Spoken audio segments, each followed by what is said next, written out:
Now, as the name of the video implies, this is the second part of the story, so if you haven't seen the first part yet, I'd highly recommend checking it out first, or this likely won't make any sense to you. A link to it can be found in the description below. And now, without further ado, let's get back to the story. We find ourselves on a lush blue and green world at dusk, and see a boy, maybe around the age of 14 or so, and dressed in simple attire, standing atop a tall green hill and looking out upon a vast ocean, where off in the distance, on the horizon that the sun has just begun to dip below, we can make out perhaps a few dozen massive sea creatures that continually break the surface of the water and splash about, creating large waves that eventually crash upon the shore at the base of the hill the boy finds himself upon.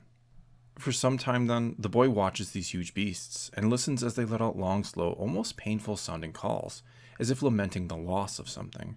Finally, when the sun is gone and is left behind just a deep purple, star-dotted sky, he finally turns and makes his way down the hill and towards a small, circular-shaped hut made of stone and wood. Once inside, a small fire illuminates a sparse interior, where one lone masked figure, wearing simple brown robes, sits in the middle of the floor, encircled by a ring of small, floating stones. The mask he wears, which is oblong and covers his entire face, is not a particularly ornate one. Rather, it appears to be made of clay, and one side is dark gray, while the other is an off-white. The boy then says as he approaches the figure, "They've returned again," to which the figure gives a slight nod of the head and says, "As they always have, and as they always will, my apprentice." The boy frowns at that response and then says back, "There's something different about them this time, though. They sound sad, maybe. Almost like they've lost something." The masked figure replies, "Perhaps they have been forced to give up something they cherish." The boy then gives a dubious look and says, "What could they have lost and be sad about? They should just be happy they have each other. I got nothing. No one other than you, and you won't even tell me if there's others on this planet like us or not." The masked figure says nothing in response to that, and soon enough, the boy glances back over his shoulder in the direction of the sea and says, "Why do they leave at all? Where do they even go?" The figure simply replies, "They search." "For what?" the boy asks back. The figure then says, "Someday, the answer to that question will come to you." The boy gives a soft, frustrated sigh before he snatches one of the levitating stones out of the air. With his eyes locked upon it as it rests in the palm of his hand, he asks, "When are you finally going to teach me?" The figure responds, "I have been teaching you all these years." The boy frowns and gives a slight roll of the eyes. "I mean, when are you going to teach me how to do the things you can do?" The figure tilts his masked face ever so slightly, as if regarding the boy thoughtfully now. "And what is it you would do with these abilities if I did teach you?" The boy thinks for a long moment and then only shrugs. And that's when the masked figure says, "And that is why I will not teach you." With a frustrated look, the boy tosses the stone away and hops to his feet and storms out of the hut and towards the hill he was just perched upon before. But then he stops dead in his tracks, and we see a look of awe or wonderment upon his face, for atop the hill, silhouetted by starlight, is a slight humanoid figure, and after getting over a moment of fear, the boy begins to slowly walk up the hill, and sees that it is a young girl, around his age, and that she stares out at the sea and seems to be listening to the cries of the strange creatures, as tears roll down her face. That's when we switch scenes, and once again find ourselves in a ruined Jedi temple that is slowly being reclaimed by the Force beyond. And in a corridor of this temple, we see Lor San Tekka along with Luke Skywalker, accompanied by the droids R2 and TC, and in Luke's hand he holds some type of small stone tablet. And although one side seems to be covered completely by moss, the other side, which is the side they're of course examining, has some strange symbols carved into it, and at the top of this tablet is what appears to be a planet, and seated atop the planet is a figure wearing a mask that is half dark and half light, and from the bottom of this world he sits upon are lines that connect to other circles that seem to represent other planets. We then hear Luke say, "How could we have missed this?" The droid, TC, then speaks up. "The moss-covered side was up, sir, but I happened to notice it anyway because its dimensions matched other similar tablets I have seen and recorded, and so I was able to spot it." Luke turns towards the droid. "You've seen other tablets like this one. Where?" "In other Jedi temples, of course." "Other temples? How many other temples have you been to?" The droid seems to think for a moment, then says, 14 that I can recall, sir. Though I do believe it may be even more. My master is prone to wiping certain parts of my memory." Santeca now speaks up and asks, "And who exactly is your master?" Why, it is Emperor Sheev Palpatine, of course. Luke and Lord Santeca now exchange a look of astonishment. Luke then says, "Your master is Emperor Palpatine." Yes, sir. Though I am not sure I'm supposed to disclose that information or not. Some of my circuits have become a bit scrambled since the explosion. Explosion? Yes, sir. When the Death Star exploded, I believe it may have jostled some of my circuits. Luckily, some of the Emperor's servants recovered me from the wreckage and managed to bring me back online. Luke then says, "Those 3 scavengers that were just here, you think those were servants of the Emperor?" TC seems confused by the question and then says, Are we not all servants of the Emperor? Before Luke can respond, Santeca speaks up and says, yes, of course we are." The droid gives something like a nod of the head and then says, Good, for I am programmed to immediately self-destruct should I ever fall into the hands of one who does not serve the Emperor, or in the unfortunate event that his magnificence should perish. R2 lets out a long, slow whistle, and Luke says, "Well, then it's a good thing neither of those things has happened, isn't it?" The scene then shifts, and we now see TC laid out on the floor of the temple, clearly deactivated, while R2 plugs into his head with one of his attachments. R2 then makes a series of beeps and whistles, and Luke translates to Lor Santeca. According to R2, TC wasn't lying. His circuits are scrambled pretty bad, and if we repair him, he'll likely realize what's going on and self-destruct. If we instead try to bypass his encryption to get at his data, he'll also immediately self-destruct. Santeca nods and says, "So we talk to him then, see what we can get out of him that way. If those 3 scavengers could get such use out of him, then certainly so can we." Luke nods and is about to say something to R2 when Santeca adds, "And speaking of talking, maybe it's time to stop ignoring your sister and see what she wants." Luke shakes his head. "I told you, I know what she wants. She wants me to train Ben. I'm just not ready for that. Not yet." Luke motions towards TC and adds, "Especially when we might finally be on the verge of unlocking some actual secrets." Santeca then counters, "Or perhaps there is no better time to take him on as a student. Last I spoke to Her Highness, your sister said Ben is beginning to feel like an outsider, that the burden of being the child of 2 war heroes and the nephew of the legendary Luke Skywalker is beginning to destroy him from within." Luke shuts his eyes tight as if he doesn't want to hear or think about that. Santeca then holds up the ancient stone tablet. "Perhaps if we made him part of our search for knowledge, it would give you both the purpose you seek." Luke now gives a questioning look to Lor Santeca, and Santeca goes on, "One does not need to be a Jedi to spot conflict in someone, my old friend." "Meaning?" Luke asks.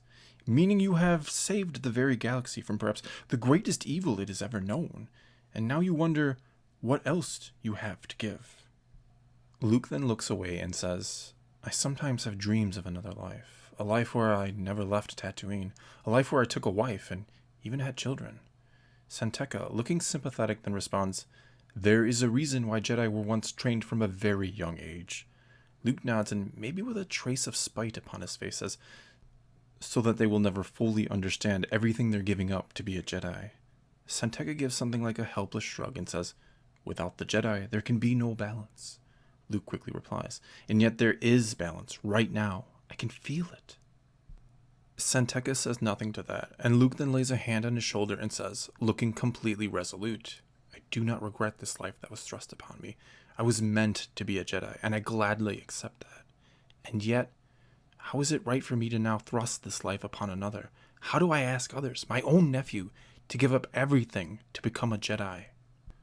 Santeca thinks for a long moment and then says, "Then do not be like the Jedi of old." Santeca looks at the stone tablet in his hand, gives a shrug and sets it aside. "Instead, do what you feel is right. Create a new order based on revised ideals." Luke shakes his head and seems about to argue when Lor Santeca says, "Who says the Jedi of old even had it right in the first place, Luke doesn't seem to be able to argue against that, and Santeca goes on to say, "Before you dismiss the idea of training Ben, perhaps you should talk to him, ask him what he wants." Luke thinks on that a moment and eventually nods. That's when we switch scenes and find ourselves back in a dead, swampy world, where we see Thrawn surrounded by 6 primitive-looking amphibious-like creatures, all wielding spears pointed right at him. Thrawn removes his cloak, and after he does, one of the creature thrusts his spear right at his midsection, but he manages to sidestep it and catch it in both hands. Thrawn then yanks the spear forward, causing the creature to lose his balance and stagger towards Thrawn, who then promptly catches him with an elbow to the chin, which sends the creature to the mud, writhing in pain. Thrawn, now with spear in hand, manages to block the attack of another creature, and then proceeds to kick him in the face, which sends it too down into the mud. A third creature now steps forward and jabs his spear at Thrawn, but once again he manages to sidestep and thrusts his own spear downward and hits him over the head and sends him to the mud, howling in pain. Thrawn then stands up straight and says, "As I said, there is no need for hostilities. I only wish to speak to the one that you serve." That's when 10 more of the creatures emerge from the swamp all around him, and among them is one that stands a good head and shoulders above the rest. And this one wears some type of strange tribal mask that appears to be made of wood. In one hand he wields a spear, and the other some type of glowing relic. Thrawn then says, looking past the large creature, "Perhaps you were once the ruler of this tribe, but now you serve another, and it is to them that I, Grand Admiral Thrawn of the Galactic Empire, wish to speak." The creature seems to make some type of gurgling laughter sound, screams out a battle cry, which is echoed by all the other visible creatures, and some that are still hidden, and then he takes a quick step towards Thrawn. But then another voice, a female voice, cries out one single strange word, and instantly, the creature approaching Thrawn and all of the others drop to their knees and lower their heads to the mud. That's when a lone figure strides out of the misty swamp and into the clearing, wearing a deep crimson-red robe, long fire-red hair spilling down across her shoulders and her back. She then says, "Could it really be? The legendary Grand Admiral Thrawn found after all this time? My old master always spoke so highly of you." Thrawn arches a brow and says, "I saw your ship land several days ago. It bore the symbol of the Empire. Since you say former master, am I then to assume you no longer are some type of agent of the Empire?" Hard to be an agent of what no longer exists. No longer exists. Are you saying I'm that... saying that the Empire is no more, and what's left is trying to regroup. But we're being torn between those who want to follow the last commands of the Emperor, and those who think the dead have no right to give orders. And what side is it you fall upon? My master had a contingency plan, in case the unthinkable was ever to happen. Finding this place was part of that plan. And what is so important about this place? The woman gives a wry smile and says, I'm not sure. But those who are like my master have been trying to reach it for a very long time. You mean Sith have been trying to reach it for a very long time, since that is indeed what your master was. So, you know the truth, then? There was not much that escaped me while I was in service of your late master. The woman's smile grows. So the stories about you weren't exaggerations after all. The smile quickly becomes an angry scowl, and then she snaps. And perhaps, if the great Grand Admiral Thrawn hadn't been bested and whisked away by Purgle of all creatures, the Empire would have never fallen. Or is that one story about you that isn't so true? Unfortunately, that is a fairly accurate description of what transpired. And this, of all places in the galaxy, is where the Purgle brought you? Indeed it is. And what of the Chimera and her crew? What became of them? That I cannot say. I lost consciousness when the Purgle took me into hyperspace, and I woke up here, alone. The red-haired woman then begins to approach Thrawn, and as she does, she says a few quick words in a strange language, and all the amphibious creatures spring to their feet and quickly move back into the swamp. Thrawn then says, "How curious. I've been observing these creatures for years now, and have been completely unable to communicate with them, yet you've been here for days, and have become their chieftain. How is that?" The red-haired woman gives a wicked grin. You have many gifts, Grand Admiral, but the one you do not have is a strong connection to the Force. The dark side in particular. Whatever these creatures are, they speak a very ancient Sith dialect. I understand know just enough to give them the most basic of commands. Thrawn gives a nod of the head and says, "That still does not explain why they heed your commands." The red-haired woman says nothing to that, and instead forms a fist, and soon enough, that fist begins to give off a faint red glow. She then says, The dark side is incredibly strong here, like nothing I could have ever imagined. This world has been calling out the most powerful Sith for a great long time, but none were able to plot a course here, until my Lord Sidious discovered the way. The woman opens her hand and the red glow instantly fades away. Unfortunately for him, he died shortly before the final computations were complete. Thrawn gives a nod. I see. And these creatures recognize your ability to wield the dark side and think you were called here by it. But that is not the case. You did not hear the call. The red-haired woman glares angrily but says nothing. Thrawn continues. Though he never spoke of it, Palpatine's greatest fear was that Lord Vader would one day grow strong enough to destroy him. Because of this, over the years, he took on many other apprentices in secret. I can only imagine you were one such apprentice. Perhaps the last. The woman snickers. So, you think you know more about Darth Vader than me? Thrawn, his expression unchanging, simply says, A great deal more than you, I'd wager. The red-haired woman again says nothing, and Thrawn locks his hands behind his back and begins to slowly pace about as he says, I believe it is safe to assume that you have little idea what, if anything, you are to do here. I would be willing to lend my services in figuring this mystery out, in exchange for safe passage off this world, and to be returned to my people. The red-haired woman thinks for a moment and then shakes her head. No, if you're as brilliant as my old master said you were, then I need you. What's left of the Empire needs you. Thrawn stops his pacing and asks, In what capacity? To lead us, or to play the role of leader, I should say. Thrawn gives a faint smile. And in secret I shall be subservient to you.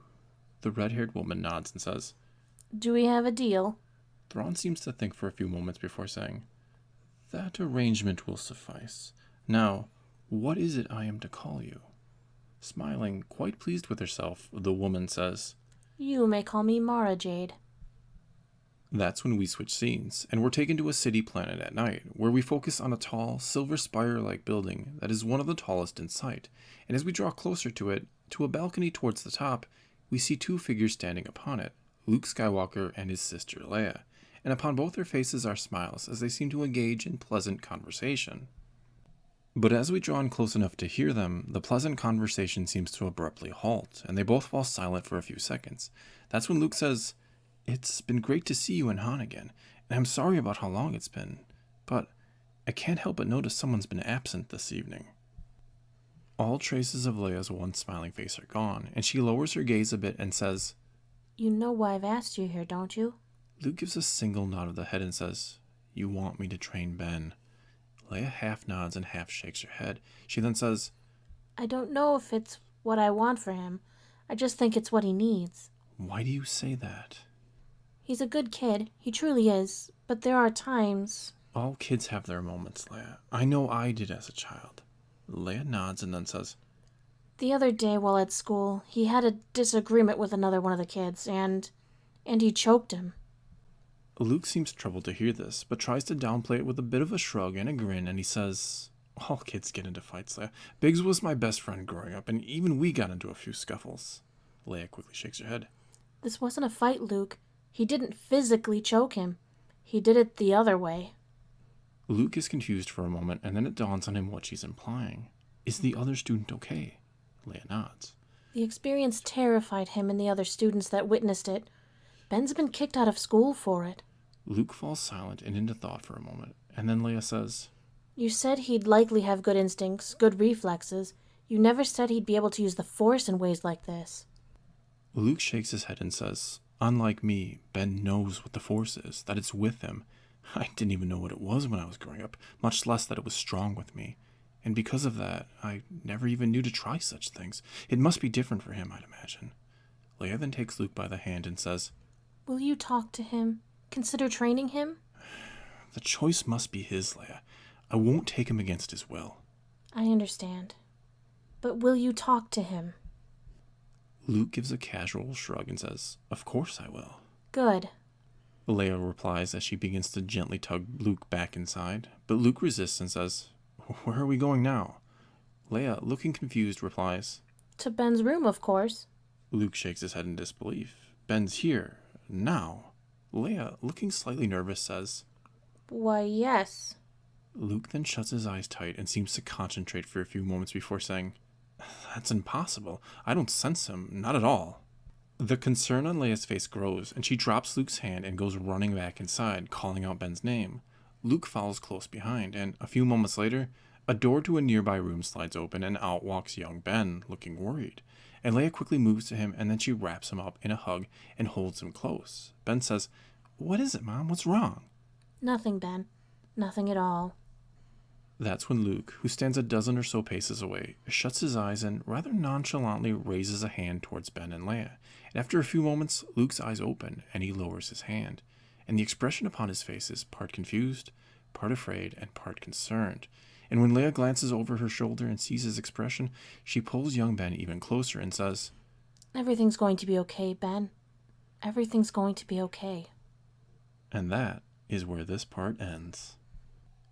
Well, that's all I've got for you this time. And now I'd like to take a moment to give a big thanks to all the names you see on your screen right now who helped by adding their fantastic art to the story. And if you're interested in joining the team, please feel free to email me at the address in the description. Also, as usual, feel free to tell me what you thought about this part and what you think might happen next. So leave a comment below and let's talk some Star Wars. And until next time, thanks for watching.